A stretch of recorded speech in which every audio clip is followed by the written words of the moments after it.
துஆவை ஓதுவோம்.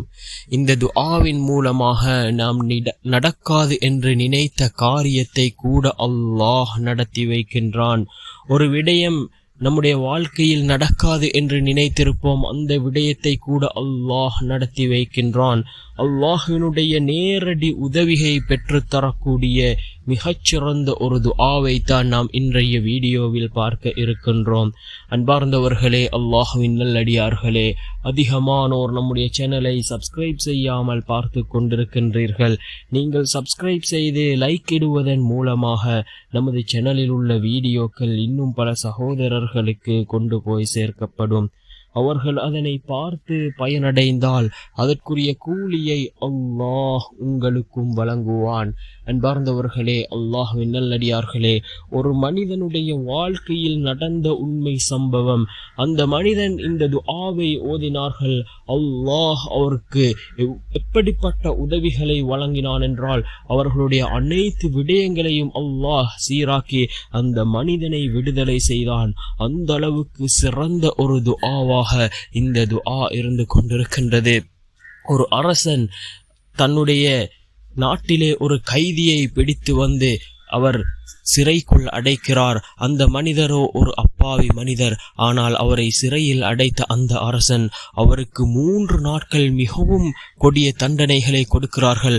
அதாவது அவருக்கு சாப்பாடு வழங்கக்கூடாது, உணவு வழங்கக்கூடாது, பருக நீர் வழங்கக்கூடாது என்று அந்த மனிதனை, அந்த கைதியை சித்திரவதைப்படுத்துகிறான் அந்த அரசன். ஆனால் 4வது நாள் அந்த கைதி அந்த அரசனுடைய மாளிகையிலே சுற்றித் திரிவதை கண்காணித்த அந்த கண்காணிப்பாளன் அரசனிடம் வந்து கூறுகிறான், நீங்கள் சொன்ன அந்த கைதி இப்பொழுது அரச மாளிகையிலே திரிந்து கொண்டிருக்கிறான், மிகவும் சந்தோஷமாக திரிந்து கொண்டிருக்கிறான். ஆனால் உணவு கொடுக்கவில்லை, பருக நீர் கொடுக்கவில்லை. ஆனால் மிகவும் சந்தோஷமாக அந்த கைதி திரிந்து கொண்டிருப்பதாக அரசனிடம் வந்து கூறினான் அந்த பாதுகாவலன். அதனை கேட்ட அந்த அரசன், அந்த கைதியை அழைத்து வாருங்கள், நான் அவனுடன் பேச வேண்டும் என்று கூறிவிட்டு அந்த கைதி அங்கே அழைத்து வரப்படுகின்றது. அப்பொழுது அந்த கைதியிடம் கேட்டார்கள், எவ்வாறு நீ வெளியே வந்தீர்கள்? இவ்வளவு தடுப்பு சுவர்கள் இருந்தும் இதிலிருந்து எவ்வாறு நீ வெளியே வந்தீர் என்று கேட்ட பொழுது அந்த கைதி கூறினார், எனக்கு ஒரு துஆ தெரியும், இந்த துஆவை ஓதினேன், என்னுடைய ரப்பு என்னை காப்பாற்றி விட்டான், என்னுடைய ரப்பு எனக்கு உதவி செய்து விட்டான் என்று கூறினான் அந்த கைதி. அதனை கேட்ட அந்த அரசன், அந்த துஆவை எனக்கும் கற்றுத்தாருங்கள் என்று கேட்ட பொழுது அந்த கைதி கற்றுக் கொடுத்த துஆ, அல்லாஹும்ம இன்னி அஸ்அலுக யா லத்தீஃபு யா லத்தீஃபு யா லத்தீஃபு யா மன் வஸிஅ லுத்ஃபுஹு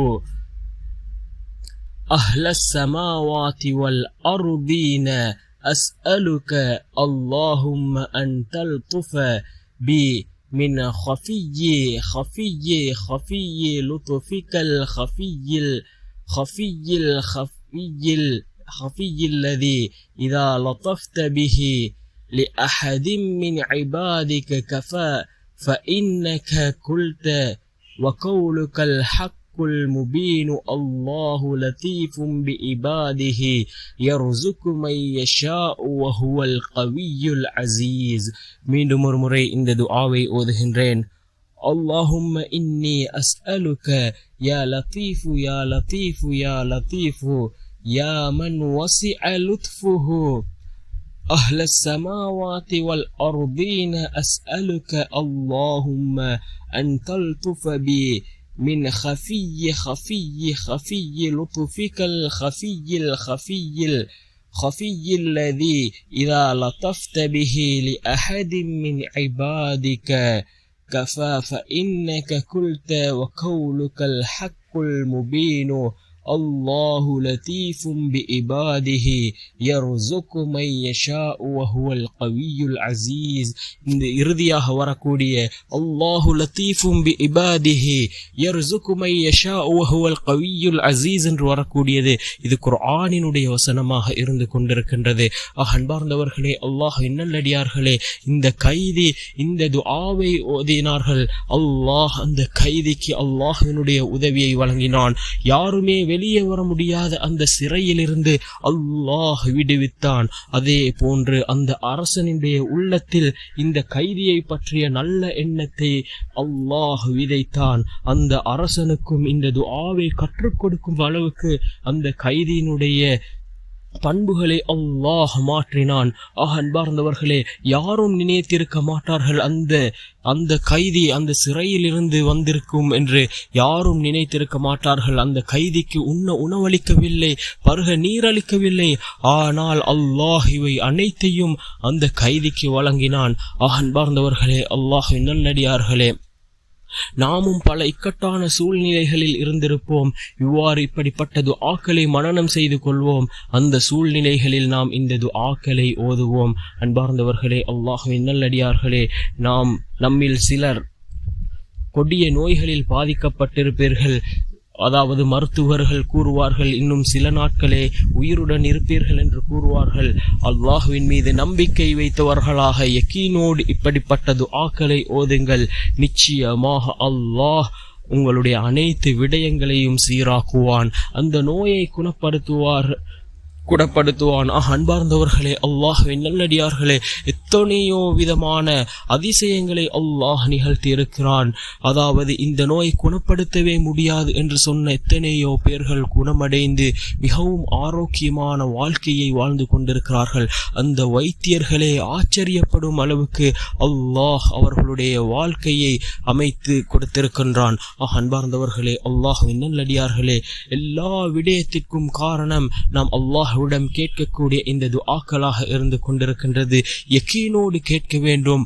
நாம் மருத்துவர்களை நம்பக்கூடிய அளவுக்கு நம்மை படைத்த ரப்பை நாம் நம்புவதில்லை. நம்மை படைத்த ரப்பிடம் நாம் உதவிகளை தேடுவதில்லை. ஆனால் யாரிடமோ சென்று நாம் உதவிகளை கேட்கின்றோம். நம்மை படைத்த ரப்பிடம் கேட்போம். அவனால் மாத்திரமே நமக்கு உதவி செய்ய முடியும். அவன் உதவி செய்யாவிட்டால் வேறு யாராலும் நமக்கு உதவி செய்ய முடியாது. அன்பார்ந்தவர்களே, அல்லாஹ்வின் நல்லடியார்களே, இப்படிப்பட்ட துஆக்கள் நமக்கு ஒரு படிப்பினையாக இருக்கின்றது.